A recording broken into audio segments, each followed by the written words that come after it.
All I need, all I require, all I desire, all that I dream of is that people joining me in government. Isa, he must be utterly honest, and second, that he is competent. Kaya niya ang trabaho niya.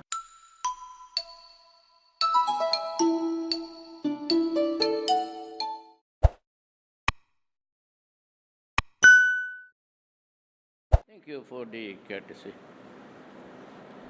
National Defense Secretary Delvin Lorenzana and the other members of the Cabinet, AFP Chief of Staff Lieutenant General Benjamin Madrigal, outgoing Commanding General of the Philippine Air Force Lieutenant General Galileo Gerard Quintanar, the new Commanding General Lieutenant General Rosano Brigues, Major Service Commanders, officers, enlisted personnel, and civilian employees of the Armed Forces of the Philippines, other distinguished guests, ladies and gentlemen. Today is a milestone in the history of the Armed Forces as we celebrate Lieutenant General Galileo Gerardo Quintanar's successful tour of duty as Commanding General of the Philippine Air Force. Upon assuming command, General Quintanar has been steadfast in accomplishing the Air Force mission, especially in the efforts to fight insurgency and terrorism. Under his able leadership, PAF achieves thousands of flight hours, performed thousands of sorties, ferried most 160 passengers, and airlifted more than 160 pounds of cargo, all in support of our territorial defense and security operations. Under his watch, the Philippine Air Force, with other units of the Armed Forces of the Philippines and other agencies, which resulted in the surrender of arrest of terrorists, the recovery of their firearms, the dismantling of a drug laboratory, the arrest of many drug personalities, and the recovery of millions worth of illegal drugs. During his tenure, General Quintanar has proven his commitment to duty, as highlighted by his valuable contributions ensuring security during the rehabilitation of Marawi, as well as the humanitarian and relief assistance during typhoons, disasters throughout the years.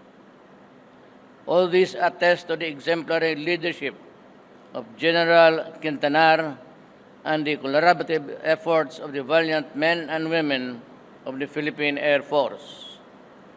This has earned them the highest rating of excellent in the whole AFP during the annual general inspection conducted by the Office of the AFP Inspector General. Palakpakan nato. Excellent good. General Quintanar, your accomplishments speak well of how you fulfilled your promise to the Philippine Air Force and your duties to the Filipino people. As you hand over the responsibilities of the command to your successor, Lieutenant General Rosano Brigues, you can be assured that the Air Force you will leave is one that is stronger and more empowered. General Brigues, know that we will constantly face threats and challenges as we realize our aspiration for real change and lasting peace. I trust that you will continue the Air Force's advancement through reforms and modernization programs that will transform the organization into one that is responsive to national security and development and a credible external defense force. It is important to engage all stakeholders, and communities in fighting insurgency and the spread of extremist ideologies. I therefore ask our troops to support the leadership of General Brigues and to continue performing your duties, as well as intensify our focused military operation against the communist terrorists alongside civil military operations to encourage more members of the communist terrorist groups to surrender. The Filipino people are truly grateful for your service and sacrifice, which have preserved the peace and defended the freedom we enjoy today. I continue to ask for your unwavering support so that today I can say that we have created a safer and more secure and truly responsive nation for our children. General Quintanar and General Brigues, mabuhay kayo at mabuhay ang Philippine Air Force. And may I be allowed to just add, this is not mine. This was prepared by somebody else. I'm just reading it, but I'd like to communicate my intentions, my plans, my worries, my headache in running the country. You know, there's a little bit of a raucous there in Congress regarding the abolition or the continuance of the road users tax board. I believe that the Senate has decided the right thing and has stated that the road tax board has been dismantled. Ever since I assumed office, I've always been worried about this office because it has been the milking cow of people who are corrupt in government.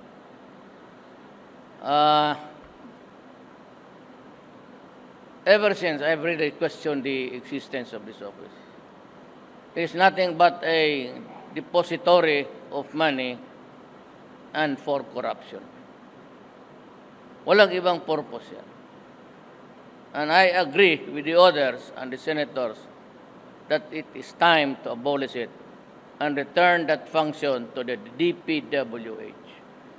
I side with the Senate, and if it comes to a constitutional controversy, the executive department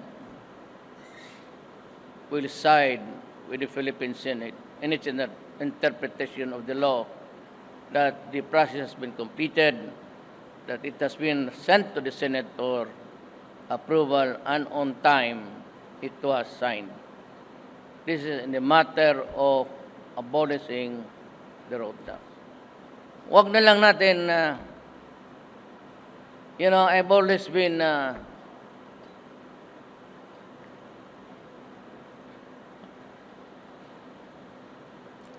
early on sinabi ko na sa kanila, ayaw ko talaga yan. But politics and expediency of everything, nandyan pa yan hanggang ngayon. And I had a talk with President Arroyo, and apparently there was a misunderstanding because all around I really wanted to abolish the road tax. And Andaya says now that I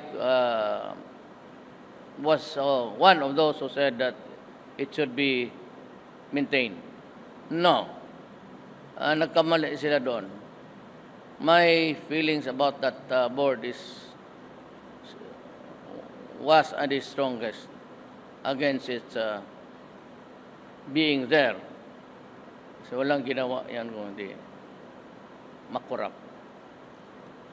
And I say now that it's about time na buwagin nila yan. Because if not, and if I side, which I am on the side of the Senate, it would create another constitutional issue and maybe crisis. Wag lang sana. I hate to say it, but please if it's a good for the people, if it's good for the trust deposited on the people, on government employees, people just go ahead and abolish it. The second is, alam mo, tandaan ninyo to, when mawala-bawala rin ako. In 3 years' time, I will step down. Do not entertain dreams of me perpetuating in office or toying with the Constitution. I do not have that plans, and I will not stay a minute longer. I am in a hurry as anybody else na umalis na ako dyan sa trabaho ko. Pagod na rin ako. But wala na ako dyan. Remember, this country cannot move forward for our children and the next 3 or 4 generations if we cannot have the law and order in this country. If we cannot destroy the Communist Party of the Philippines, if we cannot stop the widespread problem of drugs, it will result in a dysfunctional society. Believe me. And you will long remember me for that. And the second is corruption. Unless there is a complete stop of robbing government and the people of their money, walang mangyari talaga sa buhay natin. And so, I'm talking now of the retirement of General Quintanar. Alam mo, it is now in the Supreme Court, in Congress after the Supreme Court. I believe that they are crafting a law which says that the levy money, yung coconut levy, should be returned to the farmers. I'm telling you now, as one of those na meron rin kaming kunting coconut farm, it would be well impossible to trace those people who they are and where they are now, and whether or not they were really legitimate tenants or just an ordinary guy there in the barangay working for some odd jobs in places where coconut industry was thriving. But I think Congress will insist on that, and it's about 87 billion. And you add the interest now, it's going to go up something like 100 billion plus. Now, if it is through course to the Philippine Coconut Board, this is not to, nothing about prejudice or prejudgment. I am not comfortable with all the people in that agency. For historically, it has also been plagued with corruption. So I have asked them to tender resignation as a matter of courtesy. And I want somebody, kailangan ko ng tao na talagang above the rest of the crowd.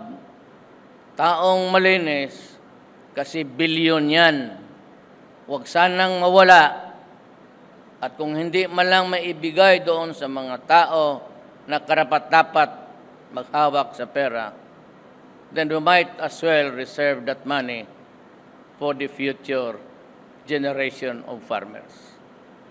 Kaya sinasabi ko, when we were conferring in the cabinet, and I was looking for a candidate to be the chairman, who should be someone na talagang maasahan ko na walang mawala baski piso, and I have observed him. We're casual. I do not know General Quintanar, but I choose him to be the chairman of that board. I don't know him, madam. I know that he was a general that chose to retire early, and that is really no cause to worry. It's just a few months. But sabi ko na kailangan ko ng tao, and I am eyeing you. So when the time comes, and if I can get the mechanisms of how the money will be distributed to the beneficiaries, and if I look for somebody na talagang makita ko na ang pera ng Pilipino hindi mawawala, it shall be the retired General Quintanar. So, hindi ko nang habain, tapos nabasa ko naman yung speech na hindi akin. Nasabi ko na ang gusto ko. I chose this time, I told the General, sabi ko, would you mind if I make the announcement? It is not premature because the post is vacant. And if you don't get out from there, I can fire you anytime and I replace you. So I believe that the courtesy resignations are there, and maybe I will just ask him to help me. He can choose the people he wants to serve doon sa Coconut Authority. And ang akin lang naman is ito lang eh. All I need, all I require, all I desire, all that I dream of is that people joining me in government, isa, he must be utterly honest, and second, that he is competent. Kaya niya ang trabaho niya. Palakbay ko pa naman yung aeroplano niya, kalaki-laki ang yawa na yan.